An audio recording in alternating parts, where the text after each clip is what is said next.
আসসালামু আলাইকুম ওয়া রাহমাতুল্লাহ। কেমন আছেন সবাই? সবাইকে রমজানের শুভেচ্ছা।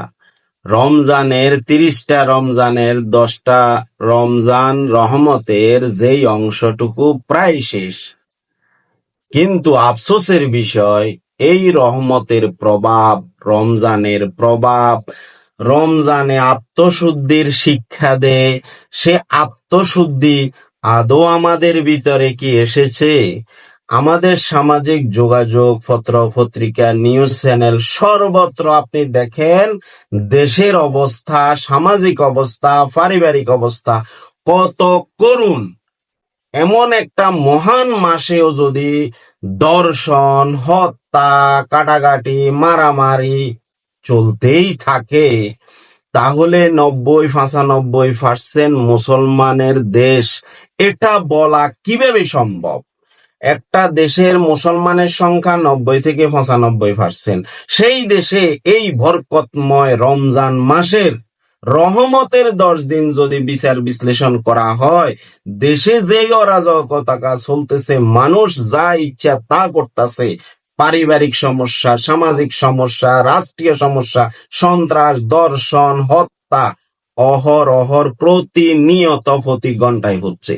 তাহলে এই রমজানে আমাদেরকে কি শিক্ষা দিচ্ছে, আর রমজান থেকে আমরা কি শিক্ষা নিচ্ছি? কিসের আমাদের আত্মশুদ্ধি? আমরা তো জাহেলিয়াতের যুগের থেকেও খারাপ হয়ে গেছি। যেই সব কর্মকাণ্ড রমজান মাসে হচ্ছে চতুর্দিকে, এই বুঝি আমরা মুসলমান, এই বুঝি আমরা রোজাদার, এই বুঝি আমাদের বর্তমানে রমজান মাস চলছে। একটু কি আমাদের ভিতরে হিতাহিত জ্ঞান আসবে না?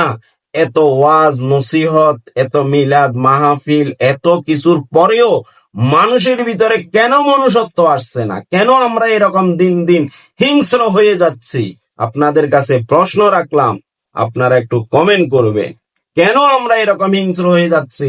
আমাদেরকে মানবতা, ধর্ম, কর্ম কোনো কিছুতেই আমাদেরকে পরিবর্তন করা যাচ্ছে না। এমন একটা রমজানেও আমাদের আত্মশুদ্ধি আসতেছে না।